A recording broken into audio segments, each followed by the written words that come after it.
na the Marcos administration ay uupo kasama na ng ICC. Talagang uupuan na natin to discuss certain areas of cooperation. So, hindi na no cooperation, no blocking. Isang pagising natin sa katotohanan na ang hinahabol ng ICC ay hindi naman bansa, ngunit individual. I feel that we have in our police and judiciary a good system. We do not need assistance from any outside entity. Again, as part of the executive department, you have subscribed to this view, I assume. Yes, Madam. So to clarify, the statement means that the President was not recognizing the jurisdiction of the ICC over the crimes allegedly committed by the former President. Is that correct? We do not recognize the jurisdiction of the ICC over our country. What we recognize is the jurisdiction of the ICC over individuals who may have violated international humanitarian law by committing murder and other heinous crimes. If I may, I think the President was referring to the jurisdiction of the ICC over crimes, specifically crimes committed by PRRD. Isn't that so? Can you rephrase your question, ma'am? Well, you said that while the ICC has no jurisdiction over the Philippines as a state, it maintains jurisdiction over individuals and crimes under Yes, the ma'am. international humanitarian order. Yes, ma'am. Right. What the President said is that there is no jurisdiction over the crimes committed by the former President. Well, Because we have a functioning police and judiciary system. Unless you submit that we don't. Submit that we don't what, ma'am? That we don't have a functioning police force. We have a functioning or police a force. Judiciary. We have a judiciary. But what we are dealing with here You're is crimes contradicting your committed President, 14 years Secretary. ago to 2019. We're talking about a timeline, Your Honor, that we were not even here yet, and that it was very hard. Ma'am, may I continue? Yes, carry on. Well, yes. it was very difficult for us. We made our No, the commitments. President made it very clear. We have made a our commitments to the United Nations that we would investigate all of these crimes committed during the drug war. And it was not a very easy task, ma'am, because the people that we expect to be cooperating with us were not. So, although we're still doing our investigations on the EJ case, on the extrajudicial killings committed during that time, Yes, I'm not reviewing the drug war. This is a Foreign Relations Committee hearing. Yes, ma'am. But in this statement, the President clearly means jurisdiction over individuals. It's very, very clear. There's no area for quibbling. And if you say there's jurisdiction over individuals, I don't believe that you are in agreement with your President. As a matter of fact, the ICC does not try countries, after all. They do try our individuals, views however. evolved during times, at times. And I don't So you know do admit if he that still you- has the same view up to today, because we are talking about a clip which was done 1.5 years ago. Our minds can change, ma'am. We cannot just stay in one rut and say that this is the absolute, because our minds may change, and we are allowed that by the law of man and the law of God. Yes, of course. Of course, we all change our minds, and Mr. Secretary. So you are saying that the President changed his mind. Well, I When did he will not, change cannot his speak mind? for him, Madam. I cannot speak for him. Your conclusions are really your own, and I cannot adopt your conclusions here. They're not my conclusions. It's a bold statement, which really... Well, your does not- statements of belief are your own, ma'am. I cannot adapt to your statements of belief, but I will respect them. The statement of the President is very, very clear-cut. I would like to show also a letter in December of 2023. Do we have it on hand? Can you enlarge it so that it's much clearer?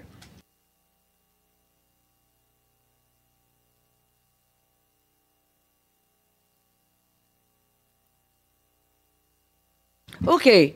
On screen is a letter dated 15 December 2023 addressed to Vice President Sara Duterte, where the President says that the jurisdiction of the ICC over the Republic after the effectivity of its withdrawal is very much in question, and I'm certain that all the members will echo my views on the matter. Would you like to comment? Anyone would like to comment on the said letter?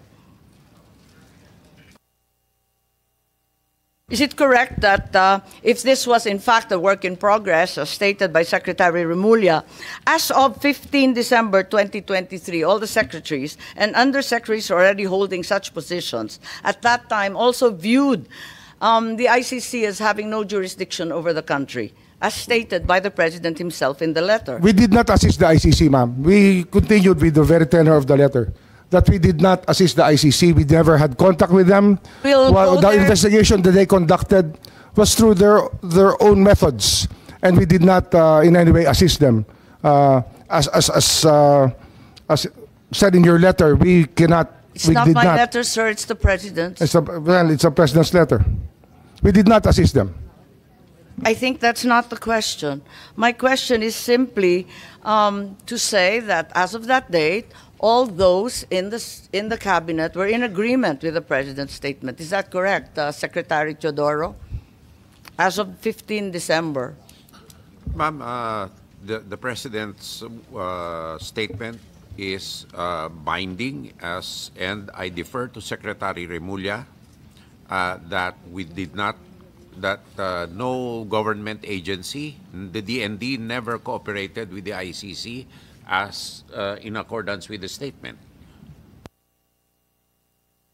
Okay, and are there any other secretaries who'd like to verify that? We have Director Anyo, Director General Anyo. I believe you are cabinet rank as well, and the NSC sits with the President. Is it correct to say that everyone maintained the same position? Yes, ma'am, that's correct. But we did not assist the ICC in their investigation. I don't think at this juncture we're asking about assisting the ICC. All we're asking is whether, in fact, you all agree that the ICC had no jurisdiction. I think, ma'am, what we're talking about here is if it's in the case of the former president, the case was committed while the Philippines is still a member of the ICC. Okay. I don't know, is there anyone of cabinet rank as well? I'm certain that the DFA will probably hold the same position, that you were all in agreement with effectively your boss as his alter ego, that the ICC had no jurisdiction, as stated in the letter quite clearly. Yes, Your Honor. Thank you very much, Yusek.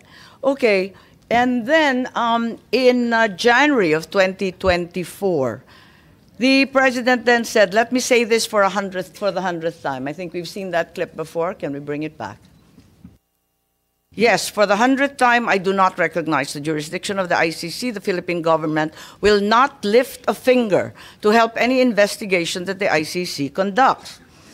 So, at the risk of really belaboring the point, may I confirm is the DOJ, at least as of early last year, was of the stance that ICC had no jurisdiction and the Philippines would not lift a finger, in the words of the President. ICC never had does not have jurisdiction over the Philippines, Your Honor. And we did not lift a finger to help them at all.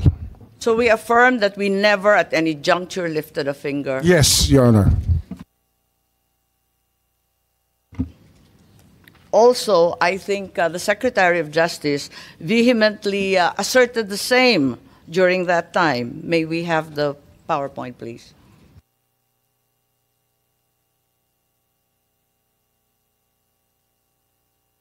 Are these your words, Secretary? Yes. Those are my words. Right. And there is no jurisdiction, and we have an inherent right to determine our own legal framework and address internal matters. Yes, Your Honor. So also there is an assertion that our justice system is robust and functional. Your words, sir. Yes, Your Honor.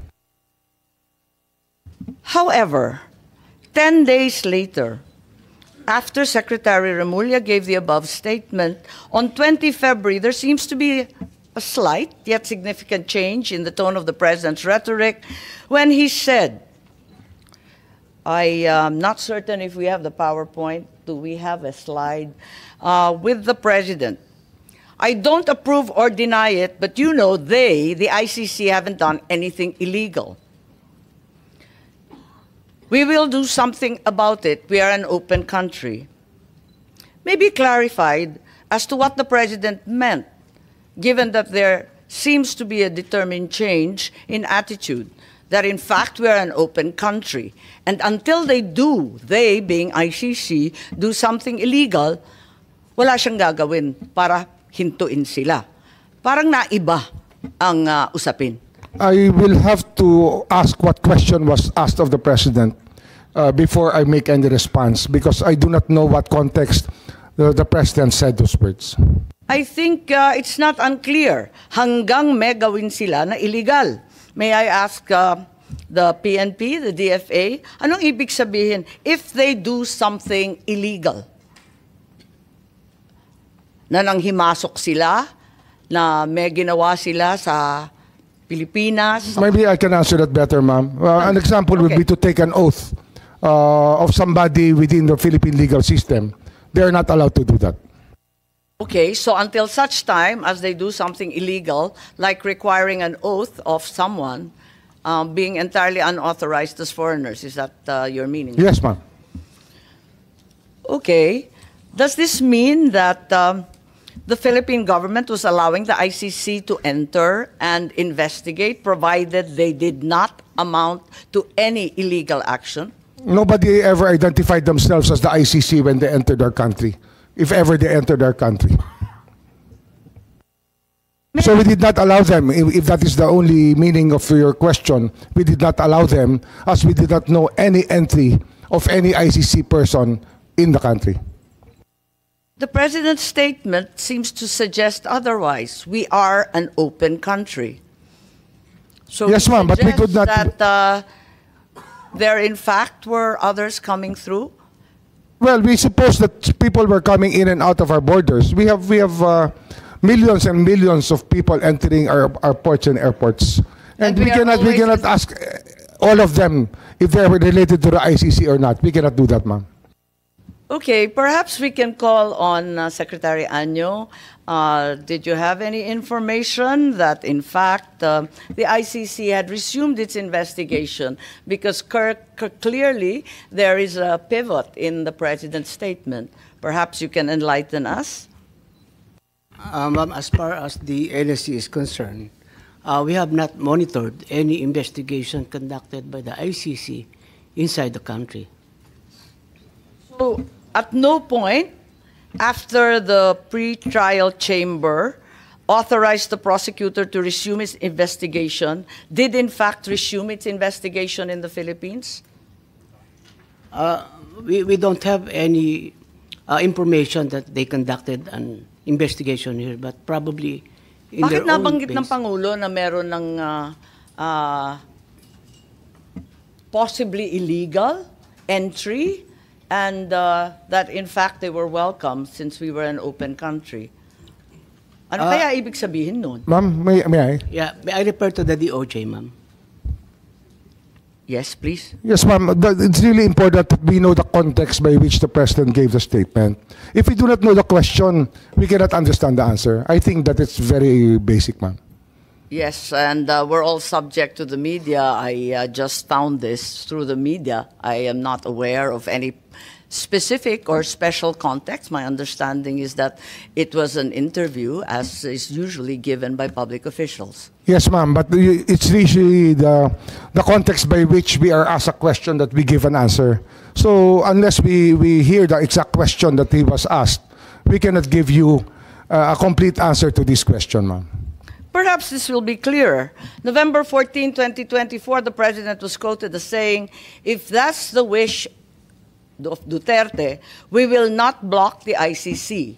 We will not just cooperate. I think this requires no context. It's pretty straightforward and direct. Well, we also want to know his response to what stimulus, because if there's a question, we want to know the question. We still want to know the question. Simply, he was asked if he approved of the presence of the ICC in the Philippines. There seemed to be some awareness in the public and in the media that the ICC was already here. So they asked the president, "What do you think?" And he said, "We will not block them. We will not just cooperate." There's clearly a change in tone and in order. Well, if they have not violated any law, I don't think that we should be alarmed at anything that they're doing here, as long as they are not violating our laws. What does not blocking the ICC mean? Non-cooperation, I think we mentioned that. Still non-cooperation, because we never, up to now, had any communication with the ICC, if officially or unofficially. Again, I remind you of the president's statement earlier, "We'll not do anything about the ICC as long as they don't do anything illegal." Isn't this tantamount already to blocking the ICC and not cooperating? Can you put the question into context, ma'am, please? There is no context. It's simply that previously the president said that the government will not do anything about the ICC, like you commented on, unless they do something illegal in the Philippines. Is this not tantamount to blocking the ICC? Well, blocking the ICC, we never knew that they were here. We cannot do something that we do not even know or identify the people who are supposed to be blocked. So I don't see the logic, ma'am. No, it's a simple question, straightforward. As of November 14 last year, ang sinabi ng Pangulo, no blocking, pero no cooperation din. Tama? Marahil, yun siguro ho, mas maganda hong Tagalogin natin, hindi tayo tutulong sa kanila. Hindi tayo tutulong. Hindi tayo hahadang, ngunit hindi tayo tutulong. Yung paghadlang kasi, wala ng anuman investigasyon, pwera lang kapag illegal na ang ginagawa. Pero nga ho yun. Hindi rin tayo tutulong. Ganun ho ang batas natin eh. Nanguhuli lang po tayo pag may ginawa ho mali. May ginawa ho paglabag sa batas. Ang maliwanag dito, nag-umpisa na ang investigasyon. As of November nung nakaraan. Hindi ko po masasabi yun. Kasi wala po akong contact, wala po akong alam na ganung hong usapin nung panahon na yun. So ang ibig sabihin, hindi pa nag-uumpisa ang investigasyon, nagsasalita lang ang presidente ng kusa? Depende nga ho sa tanong. Ang problema ho, sa dating salita? Ang problema ho, kung hindi natin alam ang tanong, paano natin malalaman kung paano ba dyan sinagot yung tanong sa ganung paraan? Kaya kung pwede ho, ilagay nyo natin ilagay po natin sa talata yung tanong na tinanong kay Pangulo para malaman natin kung ano ang kanyang sinasabi. Kasi hindi ho eh. Ang ganitong salita po ay response po sa isang tanong. Kaya dapat yung tanong po sana iharap niyo po sa atin para buo ang pag-uusap. Tsaka sino po ang nagtanong? Anong pagkakataon niyo ang tinanong? Ang media ang nagtanong at ang simpleng tanong, aprobado mo ba ang presensya ng ICC in the Philippines? I think the identity of the media is irrelevant. The question is, does he approve of the ICC in the Philippines? Ang sabi niya, simple lang naman, ay kapag walang illegal, talaga naman sasalubungin natin sa ating bansa pagkat tayo ay bukas at malaya. Yun nga ho, tama ho yun. Yun ang sinabi niya. Talaga hong hanggang wala hong ginagawang illegal ang tao, ay pababayaan natin silang manatili sa tahimik. Tama. Ngayon, ang ibig sabihin nito, nag-umpisa na ang ICC investigation. Maybe we ask Secretary Anyo, please. Bilang NSC, baka mas alam ninyo kung kailan nag-umpisa yung parating nila, yung pabalik-balik po nila. Madam Chair, wala po kaming impormasyon. Hindi po kami aware na nagkaroon ng investigation dito ang ICC ng mga panahon na yan. As of November noong nakaraang taon, wala pang ICC investigation anuman na nalalaman po ninyo? Wala po kaming nalalamang investigation. At wala po kaming namomonitor na pumuntang ICC investigators. So, ganun din ang ating Deputy DG Erico, si DG Guloy. Baka may maidagdag kayo. Dahil ang pagkaintindi namin, pag narinig mo, nabasa mo, simpleng pagkaintindi, sinabi na ni Presidente, hindi namin pagbabawalan. Ano kaya yun na pagbabawalan? Kung hindi pa nag-umpisa, bakit sinasabi niya, hindi ko pagbabawalan hanggang hindi illegal? Nakakapagtaka. Ganon din po, Madam Chair. Wala rin po kaming informasyon at saka na-monitor na meron po ICC during that period, Madam Chair. So ang Pangulong mag-isa ang nagsabi na hahayaan niya, pwera lang kapag illegal na ang gawain. Siya lang mag-isa ang nagsabi nun, ngunit kayo, wala naman kayong impormasyon na naibigay sa kanya tungkol doon. Opo, Madam Chair. Wala po kaming informasyon na ibigay kay Presidente po, Madam Chair. Thank you. As we speak today, what is the stance of the executive? Does the ICC have jurisdiction over the crimes committed in the Philippines between November 2011 and March 19, 2019? We just follow the Supreme Court's dictum in the case of Pangilinan Cayetano. And that is? That is, the residual jurisdiction is there up to 1 year from the date of withdrawal of the Philippines. Up to 1 year, right? Yes, Which would madam. bring us to March 2019. 2019. 2020. 2019. Yes, ma'am. So, pati yung residual jurisdiction na sinasabi po ninyo, hanggang 2019 na lang. Yes, ma'am. So, yun wala po na sabi ng Korte Suprema. Tama. Oh. So, ngayon wala na. Maski residual jurisdiction, wala na rin. Wala na po, wala na po. Kasi 1 year lang eh. Pero tandaan po natin, ma'am, na ang ICC sa buong mundo ay tinitingnan ang ginagawa ng mga individual na marahil ay nakakapanakit sa kapwa nila at gumagawa po ng pag-violate ng mga karapatan ng mga tao.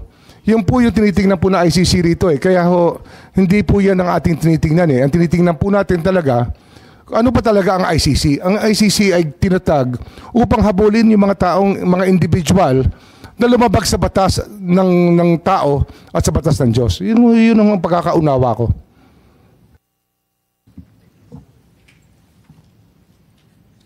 Kung yung ICC may jurisdiction at hindi pa nag-umpisa ng anumang investigasyon nung nakaraang taon, nung Nobyembre, anong ibig sabihin ng Presidente nung may pagbabago? Nung sinabi niya na hindi tayo hahadlang, pero hindi rin tayo magko-cooperate. Ba't niya sinabi yon? Biglang iba na ang tono, biglang nagbago. Kayo nga nagsabi, dapat talaga nagbabago ang palaisipan ng tao. Ganun po talaga dapat ho, hindi natin itataga sa bato ang pwede ho maging hindi totoo. Siyempre natututo tayo sa Po, habang panahon. natataldahan po tayo. Oho. Tama. So, ang ibig sabihin, ang Pangulo nagbago rin ang palaisipan. Marahil po. So, ang sa kanya, may jurisdiction na pala. Hindi ko ho pwedeng sabihin ng state of mind niya. Opo. Pero sinasabi ko lang ho, bilang tao, lahat po tayo pwede magbago ang pag-iisip. Hindi ko naman hinihingi yung state of mind po. Ang tinatanong ko lang, maliwanag naman yung statement na sinabi niya na pwede tayong magpapasok ng ICC sa ating bansa. Pwera lang kapag illegal ang ginagawa. Tama? Hindi ho natin sinasabing imbitado sila rito. Hindi ho natin sinasabi na haharapin natin sila. Ngunit ang tao ho ay labas-pasok sa Pilipinas. Pero hindi tayo po ay mga being very hospitable people, we welcome all people who want to partake of the beauty of our country. Ayun po yung ating pinag-uusapan dito. Pero hindi po ba yung mas maagang mga statement, yung mga unang statement, talagang hindi daw siya lalahok sa anumang investigasyon. Ngayon, hahayaan lang niya. Tama po. Marahil po, marahil. nagbago. Sabi ko nga ho, Nagbabago naman nga. Nagbabago naman ang pagtingin nating lahat sa buhay. Hindi naman po, ang pagtingin natin nung tayo 20 anyos at ngayon ay pareho pa rin. Sana naman na natuto tumatanda na rin tayo. po tayo. Natututo rin po tayo. So do you mean to tell me that after saying 100 times that the ICC has no jurisdiction, the President at the 101st time changed his mind and determined that there was somehow some kind of jurisdiction that allowed them to come here and investigate? I cannot comment on his state of mind when he said that. I don't think it's a question of state of mind, sir. It's statements. His statement would speak for itself. When did the executive then change his mind, given that we are admitting he changed his mind, at least to some degree?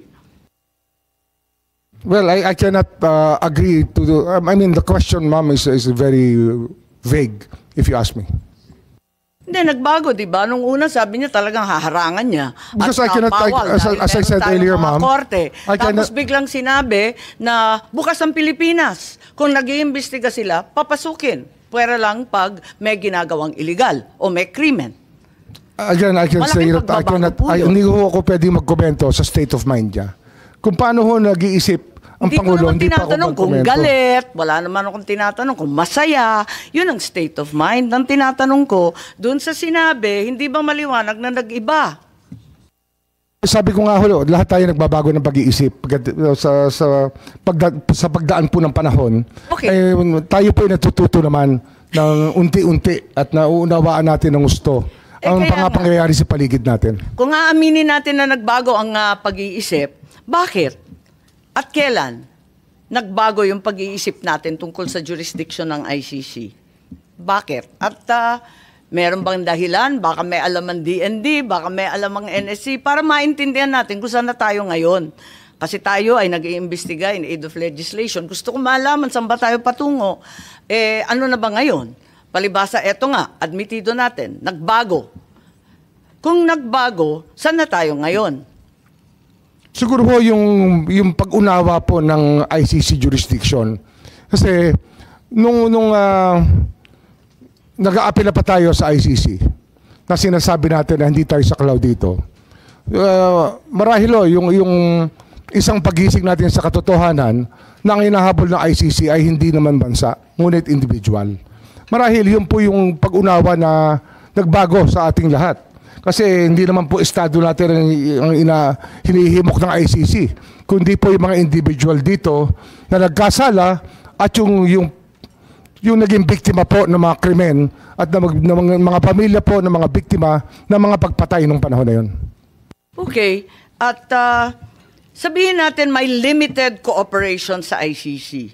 Sabihin natin, nung 13 November, si ASEC ES Bersamin pala, ay nagsabi that if the ICC refers the process to Interpol, which may then transmit a red notice to the Philippines, the government will feel obliged to consider the red notice. Parang may ganon, may statement ba dyan?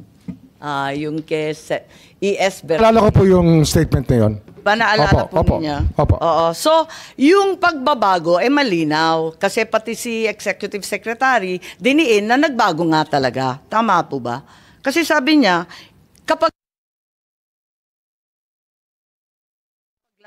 kapag may pulang notisya. Marahil ho dahil ito sa mga karanasan natin sa mga nakaraang buwan na tumutulong po ang Interpol sa ating bansa. Kaya ang paggalang natin sa Interpol ay ganun-ganun na lamang. Hindi po natin pinababayaan na magkasamaan ng loob sa Interpol sapagkat sila po ay ating inaasahan sa maraming pagkakataon. Tama, talagang lumalahok tayo at umaasa sa Interpol. Ngayon, nung January, kayo po nagsalita at tatanungin ko kung tama po ba to. At sinabi na the Marcos administration ay uupo kasama na ng ICC. Talagang uupuan na natin to discuss certain areas of cooperation. So, hindi na no cooperation, no blocking, no limited at tatalakayin ang ibang mga areas kung pwede, kung saan pwede makipagkaisa. Tama ba yun? Hindi ko ho naalala yung statement January na yan. 2025 po, sinabi ninyo, uupo kayo kasama ng ICC. para malaman dun sa kanilang investigasyon ukol sa libo-libong pagpapatay ng drug war ni Presidente Duterte. Sabi mo, ayon sa report, na yung cooperation with an international tribunal ay pinapayagan sa ating batas. At yung ICC representatives have been going in and out of the country without any of us raising anything. January 2025 po. So ano ho yung tanong? Ang sinasabi ko, what happened to the President's statement that the government will not lift a finger? And what happens to your own assertion that there will be no blocking but no cooperation? Ngayon, nakikipagtungo na tayo sa ICC. Hindi, yun po yung sinasabi natin, nagiging bukas ang ating isipan, ngunit hindi po natin ginawa. Hindi po tayo nakiupo, hindi tayo nakipag-usap. Yun po yung malinaw sa lahat. Pero handa kayo nun, ngunit hindi natuloy. Ganun po ba? Marahil ho, kung meron hong tutulay, pero wala naman hong tumuloy eh. Kaya wala hong nangyari. Pero meron rin kayong sinabi that the ICC representatives as of January 2025 have been going in and out. Labas-pasok sila sa ating bansa. Hinahayaan lang natin. Hindi ko po, hindi ko ho alam yung pagpasok at paglabas nila. Meron po Wala ko kung kaalaman sa pagpasok at paglabas. Marahil, sa kanila pag-iimbestiga, labas-pasok sila rito. Ngunit wala akong nagsasabi sa akin na ICC po yung labas-pasok dito. Wala pong akong report sa immigration. Wala po akong report sa ating mga... Kayo po nagsabi, kaya ako nalaman na may ICC representatives na labas-pasok dito sa ating bansa na hindi tayo umaalma, hindi tayo nagre-reklamo. Yun na ang pagkasabi po ninyo. Sabi nga namin dati pa, kung wala ho silang nilalabag na batas, ay malaya po silang maglabas-pasok sa ating bansa. Katulad po ng kahit sino pang turista o sino pong nais bumisita sa ating bansa. Iba po yung pakay ng turista, iba naman yata ang pakay ng kinatawan ng ICC. So, nag-iba na talaga. Sa bandang January ng 2025, hinayaan na natin sila na lumabas-pasok dito sa ating bansa. Ganun po ba? Hindi po wala tayong hinahayaan, hindi lang ho tayo nagtatanong kung hindi natin tinatanong ang lahat ng labas-pasok dito kung sila po ay ICC. Pero kasi nga, sa dami po ng labas-pasok sa atin, hindi po natin tinatanong. So hanggang Enero nitong taon, talagang maliwanag na labas-pasok na yung mga ICC. Ano? Hindi ko po alam eh. Wala pa akong personal knowledge. I can only speak from personal knowledge. Narito kasi sa Philippine Star at sinabi na I know that as anecdotally from people I know from the human rights community, they've been in contact here. Oh, may mga nagkikwento po na may kausap silang ICC. So alam po ninyo. Kasi sabi mo in-identify pa ninyo yung source. Sabi ninyo yung human rights people. Nagko-contact usap na. Di alam na ninyo na nandito na yung ICC. Ay, hindi ko nalalaman kung nandun sila. Sinasabi lang nila may kausap sila. Hindi ko sinasabi ko saan sila nag-usap at paano. Pero, siyempre marami hong gustong tumulay. Ngunit hindi naman natin, hindi ho nagkaroon ng pagkakataon na makilala talaga namin na ICC o makaharap. Kahit kailan po hindi namin nakaharap ang ICC. Pero alam ninyo na megalaw na sila at nag-iimbestiga na sila. 7 taon na po silang gumagalaw, ma'am. 7 taon na. Hindi naman ngayon lang yan eh. 7 years ago, the ICC was already investigating what happened during the drug war. What happened 7 years ago? Parang nahinto Bakit sinabi natin na hindi na tayo yun lang po yung aking recollection kung kailan sila nagsimula. Na parang 2016 nga, baka 9 years ago pa. Sinimulan na po nilang bantayan ang ating drug watch, yung ating drug war, nung nagsimula po yung patayan. Pero matibay ang ating kalooban, matibay ang paninindigan natin na hindi natin tutulungan at talagang tututulan natin pagkat meron tayong sariling pulis, may sarili tayong mga korte. Ang liwaliwanag nun. Opo. Bago lamang... Meron po tayong panahon na binabantayan dito. May panahon po tayong binabantayan dito. 2016 hanggang 2019 ay doon po ang kainitan ng drug war. At ito po, ang dami lumalapit sa aming opisina, humihingi ng tulong na maimbestigahan yung magpatay kung kani-kanino na lamang. Pero marami ho kaming talagang naging ano eh. Kailan pumunta sa opisina ninyo? Kasi binabanggit ninyo, hindi pa Marcos administration, yung 2016 to 2019. Kailan nag-umpisa? Simula ho sila pumunta sa amin, 2022 na. Oh. So matagal na ho nakalipas ang mga krimen na nangyari. Pero nung umpisa, ang sinasabi natin, paulit-ulit, talagang hindi tayo tutulong at hindi natin hahayaan sila manghimasok. Maybe we can ask Secretary Anyo, sorry, kumakain po kayo, violation na naman ng human rights po to. Pero kung maaari bilang pinuno ng National Security Council, baka may naalam kayo tungkol sa pivot. Kasi parang nag-iba eh. Di nag-iba. Bakit nag-iba? Nung una, ang tindi ng ating paninindigan na hindi kailanman tayo tutulong sa ICC. Biglang lumambot, nahahayaan natin pag pumasok sila, tapos pagkatapos nun, meron ng statement, uupo tayo. Kung may mamamagitan, pag-uusapan kung saan tayo pwede tumulong. Meron ba kayong alam, Secretary Anyo? Kasi maraming nagsasabi na kayo daw ang dahilan kung bakit nagbago ang isipan ng ating administrasyon. Madam Chair, palagay ko po ay walang basis po yung ganong klaseng allegation sapagkat ito po ay legal na usapan at hindi po kami nag-focus sa legal na usapan sapagkat ang sa amin po ay on the lens of national security. Tapos wala rin po kaming na-monitor na pumasok dito ng mga ICC investigators nung sinasabi ng mga panahon na yan. So wala kayong alam tungkol sa pagbabago ng isipan at polisiya ng ating administrasyon? Wala po, Madam Chair. At hindi rin kayo kasama sa pagpaplano ng aresto ni former President Duterte? Ma'am, meron po akong opening statement. Pwede ko po bang basahin? Siyempre, oo. In the meantime, if I may recognize the arrival of Senator Cayetano.